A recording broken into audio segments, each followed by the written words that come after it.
This is Chicago. At the dawn of the 21st century, Chicago's media was dominated by a handful of major corporations. But a resistance movement arose to free Chicago's media from their clutches.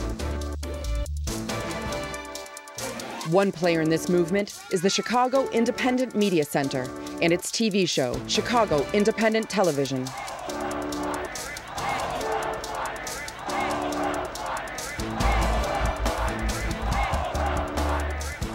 The Independent Media Center is a worldwide network of grassroots correspondents committed to using the tools of the media for promoting social and economic justice.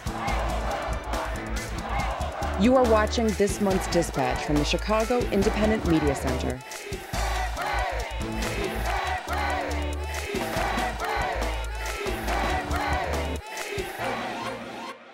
Welcome to Chicago Independent Television, a collection of progressive video reports by grassroots media workers produced free from corporate or commercial support or influence.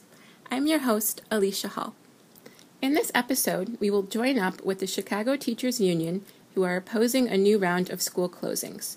We'll also learn about the issue of jury nullification and on efforts to legalize marijuana in Illinois.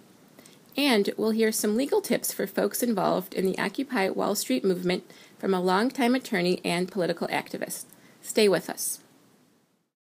Chicago Independent Television is not brought to you by Coca-Cola, whose logo is stained red by the blood of murdered Colombian labor union organizers. Learn more at killercoke.org. Coke, the drink of the death squads. Mr. Bishop, I want to use this picture on the front page of our next issue. Oh, come now, Nancy. We can't print a picture like that. Paper is read by people all over the city. Just think what a picture like that would do to the reputation of our newspaper. I don't think we should hide things just because they're unpleasant. How do we stop things like this if we don't let the people know they're happening?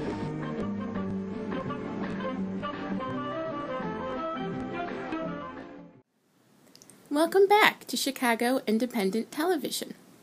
The Chicago Teachers Union fought and won a strike earlier in 2012, but now the school board has signaled that it plans to close many public schools in Chicago.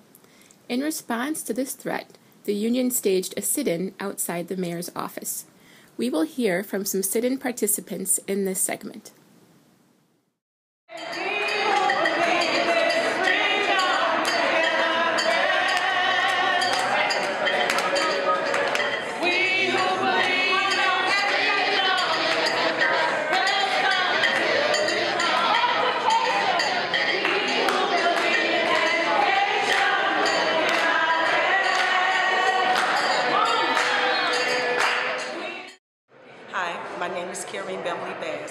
And I am a teacher in Chicago Public Schools. I've been teaching for 31 years, actually going into my 32nd year of teaching. And I'm here tonight for this action because I believe in a quote that I read recently by Lerone Bennett. And it's saying that an educator in a system of oppression is either a revolutionary or an oppressor. And I feel that I can no longer stand by and be a part of the oppression. I am a revolutionary and I'm here to help my kids. As an educator, just today, I'm still spending my teaching day testing. Between the NWEA testing, the ISET testing, performance task, weekly tests, that test, this test. That's all we're doing. And those same tests are being used as criteria to close our schools. We're not even teaching the basics anymore because we're testing every day. I'm willing to risk whatever it takes for us to turn this around in education. Our children are losing, the teachers are losing, the communities are losing, and we've got to do better. So I'm here to stand up with the CTU and all the organizations that know this has to stop. As educators in the system, we're revolutionary. And if we're not revolutionary, we're part of the problem and we're oppressive. So I'm here to say that we need to do a better job in our communities and in our schools. My name is Jeanette Taylor-Smith. I'm a parent leader with the Kenwood Open Community Organization. I'm on the LSC in Mollison Elementary. and also on Jackie Robinson LLC. I'm here today to let Mayor Rahm Emanuel know you cannot ignore your constituents and you cannot close any more schools. I don't care if the city is in deficit. I don't care ways you're trying to save money. You're not going to do it on the backs of black and brown students. The mayor needs to learn that we voted you in, we'll vote you out. So I'm willing to go to jail. I'm willing to sacrifice my freedom. I'm willing to sacrifice anything I can because it's so important that kids in Chicago and all over the United States have a quality education. How can you say your kids are better than mine when the playing field was never leveled? How can you honestly say that there's an agenda to educate black and brown students when you don't even come to us, come to parents and teachers to figure out what are ways to best suit our students? How can you say you have a process where the community is involved when we only get 2 minutes to speak at a board meeting where you've already made the decision and already decided? It's because you take your orders from the mayor. The mayor needs to remember that he works for us. It's not the other way around, and that he's going to be a one-term mayor. I want the city of Chicago to know that parents and teachers love these kids. We fight for these kids. We stand united together. And that the most important thing to us is that our kids be educated. Who spends more time with my child other than me? My child's teacher. Who sees my child once he's transitioning from home to school? The people in the community. Those are the people who should have the right to say what school should look like. Those should be the people who need to say this is what needs to happen in the community. We're not taking any more closing mental health clinics. We're not taking any more no more nurses in our schools. We're not taking no more psychiatrists and psychologists in our schools. We want world-class education for all students, and we're not leaving until we get it. My name is Lillian Cass. I'm a special education teacher at Austin Polytechnical Academy on the west side. I've been teaching for 9 years, and I've been teaching at Austin Polytech for 5. Here tonight for a lot of reasons. Where do I start? School closings I've just seen the effect that school closings have had. I used to teach at Calumet on the south side, which was closed and is now a charter school. I'm currently teaching at Austin, which was turned around about 6 years ago and is likely to be turned around again. And I just see the lack of stability, how that affects our students, and school is often, for my students, it's the one stable place in their neighborhood. It's the one place they go every day that they can rely on who's going to be there and what's going to happen, and they can rely on a certain level of structure and safety. And when you close a school or turn it around or make it a charter school or whatever you want to call it, those kids lose that structure, they lose that stability, they lose the teachers and the social workers and the nurses and the counselors who are there for them every day. And all of a sudden, they're going to a building every day where they don't know anybody, and those teachers don't know them, don't know their families, and don't know their communities. And it just creates a chaotic environment that isn't good for the kids and is not conducive to learning. My school currently doesn't have a counselor, doesn't have an art teacher, doesn't have a music teacher, doesn't have an assistant principal, doesn't have a librarian. They've been starving us out. 5 years ago when I first came to Austin Polytech, we were a rising school. Our kids, we had 95% attendance, both for students and for teachers. Now our student attendance rate is maybe 73%, and it's because a lot of these services and additional activities have been cut. They've been starving us out for the last couple of years. We're expecting to be on the list, but whether or not we are on the list, it doesn't matter whether my school is closing or not. I believe that school closings across the city and across the country need to stop because there's no research that shows that turning around a school or closing a school does anything positive for those students or for that community.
Chicago Independent Television is not brought to you by Blackwater, a worldwide leader in security and murder.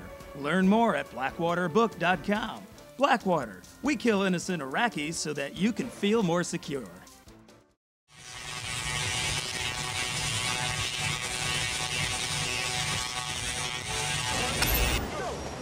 I am a soldier who survived the fear of facing Uncle Sam and saying, "Sir, no sir. I won't fight for lies.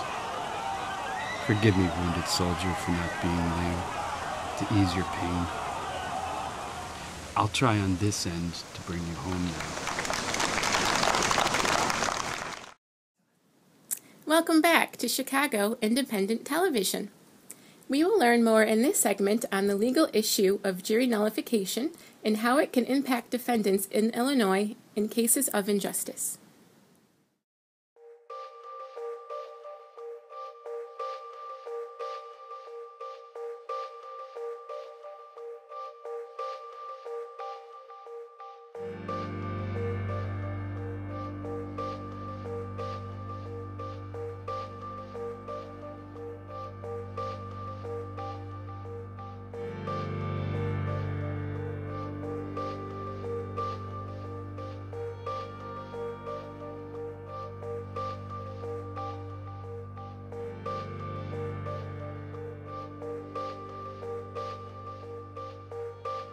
We're here to educate jurors about their rights.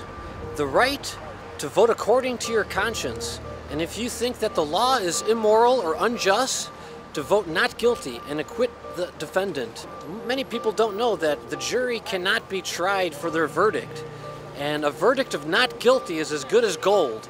And with the standard of double jeopardy, a defendant cannot be charged twice for the same offense. So even if the law may say that a person is guilty, as soon as the jury votes not guilty, that person is permanently freed. Unfortunately nowadays, over 90% of court cases never are seen before a jury. This is because the defendants are forced to plea bargain. And we want to try to bring back the confidence that defendants have in the jury system so that people will ask for a jury trial and then maybe they'll be exonerated by the course of law. Oh, hello, everybody. Yeah, this is Dredson from Media Skeptic. You know, I'm here to let everybody know about this campaign that we're on today to inform people of their rights as a jury of jury nullification. Jury nullification is basically their right to actually nullify a law if it's unjust or being implied in an unjust manner. And basically what we're telling people out here today is that, you know, if people were to vote exactly the way the law is written, the way the judge actually instructs them, someone like Rosa Parks would have been sentenced to jail because she broke the law by sitting down in the front of the bus. But that law in itself is unjust, which means anyone supposed to vote with their conscience on a jury would actually vote not guilty in that particular instance. Also, if a law is being applied in a way which it was not intended, you know, like someone with a gun that shoots somebody in self-defense, you know, or someone trying to shoot and kill somebody with a gun and he actually shoots and defends himself, that person shouldn't be convicted because they weren't supposed to have a gun if it was found that they actually saved their lives or saved the lives of others. That law wasn't intended to be used in that manner, and that's when the jury should actually vote in their actual conscience and not the way that the judge instructs them. They already told us, came and warned us a few times today. You know, they came and told us once that you got to move your table, and you got to move it again. Then they've come out and saying, we heard you're giving this stuff directly to juries. You know, if you're doing that, we're going to have to arrest you for jury tampering. They're like, no, we're not. We're handing it to everybody. If it just happens so to land in the jury's hand, hey, I have nothing to do with that. You know, this is everyone's constitutional right as an actual juror, and this is something they have been being kept from them for many, many years. So.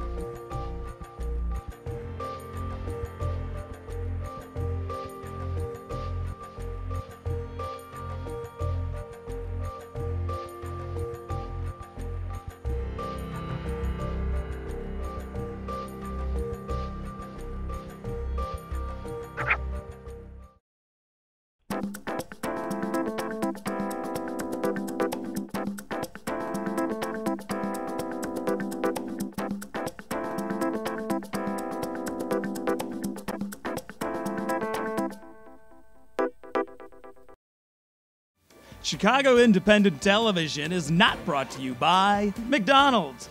Environmental destruction, unhealthy food, low wages, and repressed labor rights. And lawsuits against people who talk about it. Learn more at mclibel.org. McDonald's, I'm not loving it. Welcome back to Chicago Independent Television. Here's an update on efforts to legalize marijuana in Illinois and nationwide.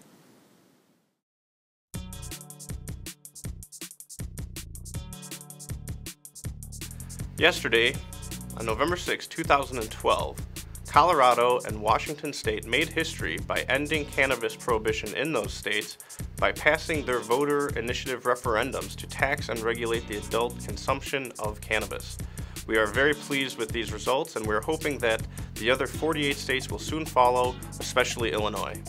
If you would like to help Illinois NORML make cannabis legal for all adults, please volunteer as much time as you possibly can. Massachusetts, yesterday on Election Day, became the 18th medical cannabis state, easily passing a medical cannabis bill. And even the conservative state of Arkansas came very close, with over 48.5% of the vote in favor of medical cannabis, but falling just short, providing great incentive to the state of Illinois to pass a similar measure through the state assembly soon. On Tuesday, November 27th, Illinois NORML will be at the Illinois Capitol lobbying for passage of House Bill 30, which is a medical cannabis bill awaiting a vote on the Illinois floor of the General Assembly. We will be there lobbying. If folks would like to help, they can definitely come down to Springfield with us to help us lobby. For those who cannot make it to Springfield, they can contact their state representative, state senator, and urge them to pass House Bill 30 by calling the Capitol switchboard at 217-782-2000 and asking the operator to connect them to their state representative and then their state senator's office. And we are asking our supporters to politely and professionally ask their lawmakers to pass a medical cannabis bill this November.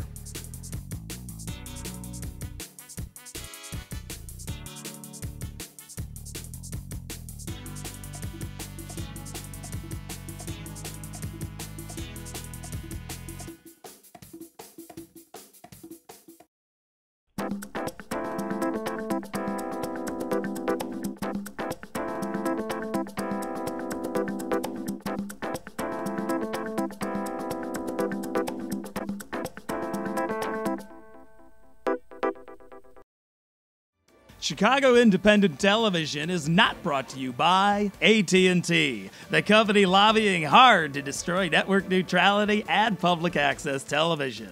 Learn more at SaveTheInternet.com. AT&T, your world degraded.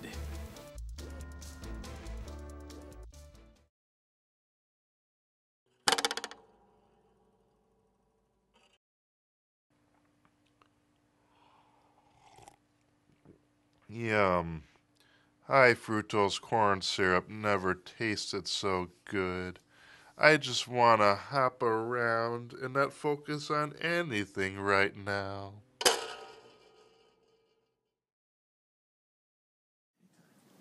Welcome back to Chicago Independent Television. Here's an interview from the Occupy Midwest Conference held in March 2012 with some legal tips relevant to folks involved in the Occupy Wall Street movement.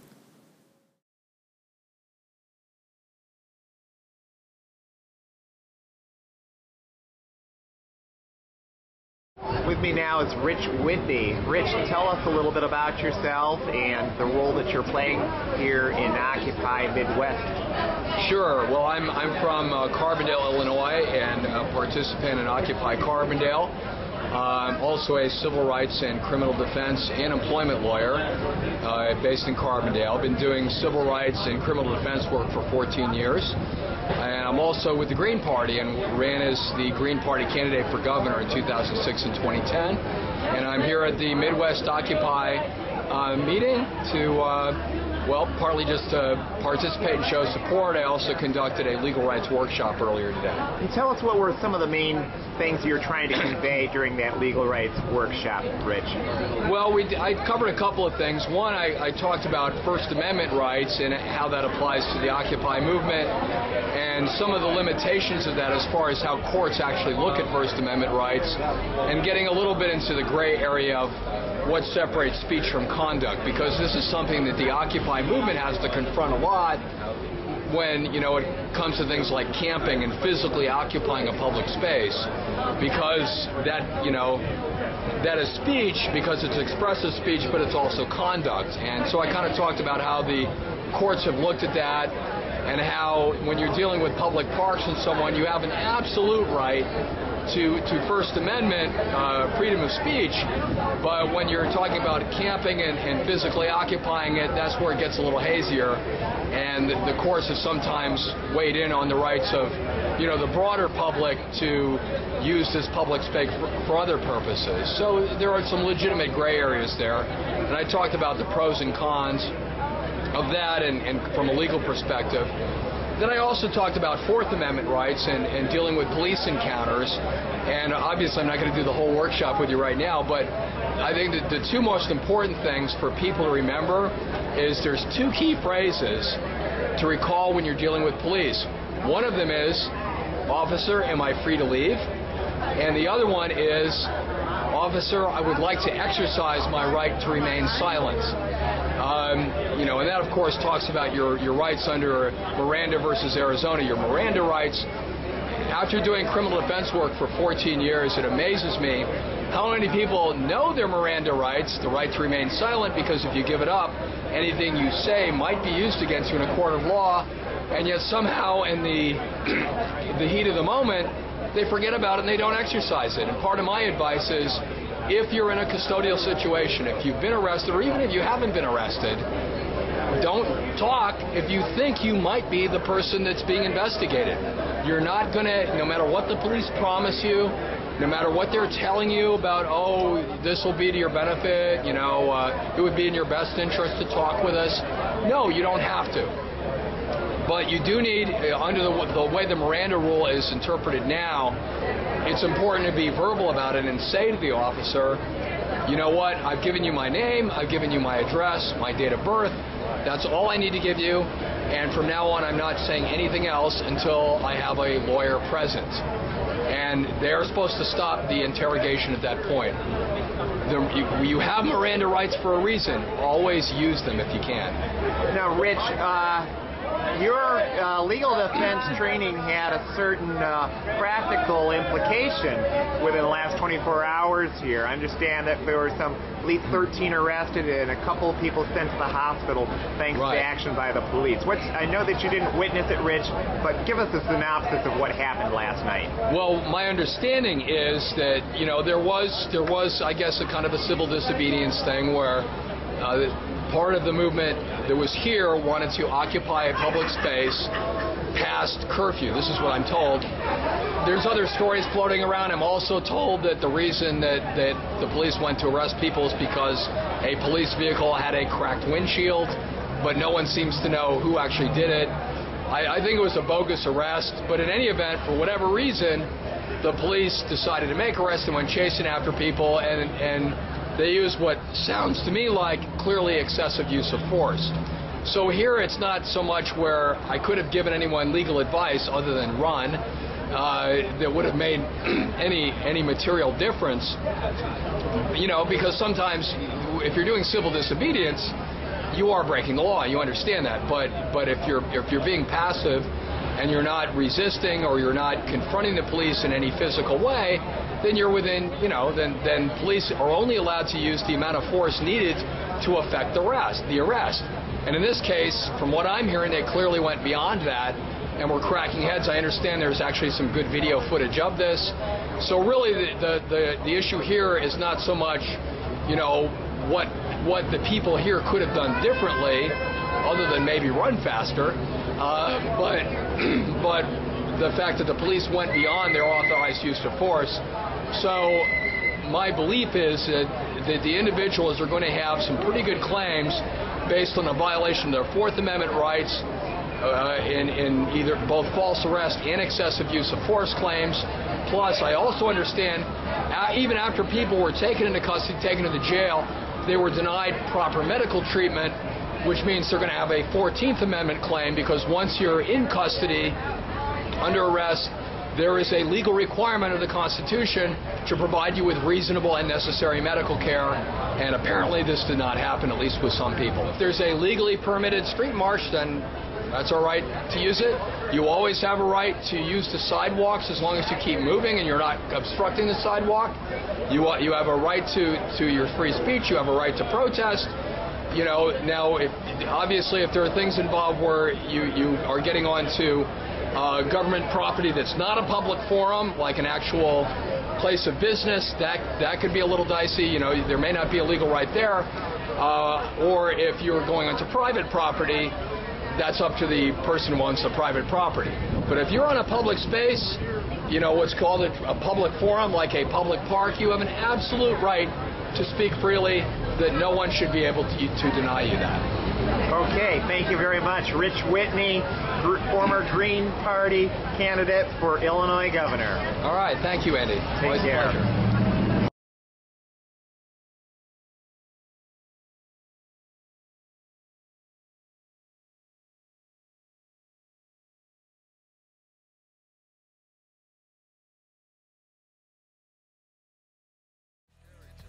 You've been watching Chicago Independent Television, a project of the Chicago Independent Media Center Video Collective. The Independent Media Center is a growing worldwide network of media producers, journalists, citizens, and activists, working to put the media in the hands of everyday people and away from corporate and commercial interests. To learn more, visit our website at chicago.indiemedia.org.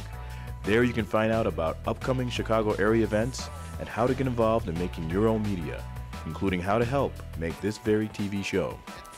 Thanks for watching. See you next time.